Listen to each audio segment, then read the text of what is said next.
A lot of design in general, and it may lots of seduction as well, is about what you show and what you don't show. Because when I'm cutting together a rock concert, planning that, or I'm making a James Bond film, I can just decide to leave something out.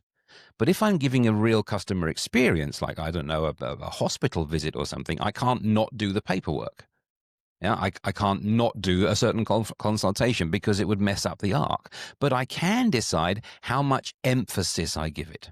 Yeah. Where do I let it start?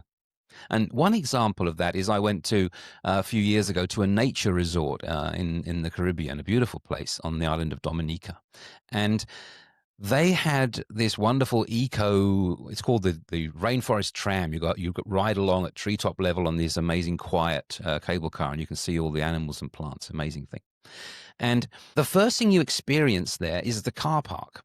And what happens is buses turn up there, and it's a hot day. So what happens is the drivers of these buses, they leave their engines running. And that doesn't really fit. That's a big boom, but it's a bad boom. You come in, it stinks of diesel. Yeah, they want to keep the air conditioning going, so they leave the engines running. But that stinks of diesel, and it doesn't feel like an ecological experience at all. Yeah, so that would be a bad boom to start with this. And they didn't want that, so they did a very simple thing. They put the sign saying "Welcome to the aerial tram" behind the car park. So you're already in their land, but you only see the welcome sign after that. Then you go in, and the first thing you see is this big vista where the trees open up, and you see a cabin, and you see the pylons that these trams are on going up, up, up the mountain, and you think, wow.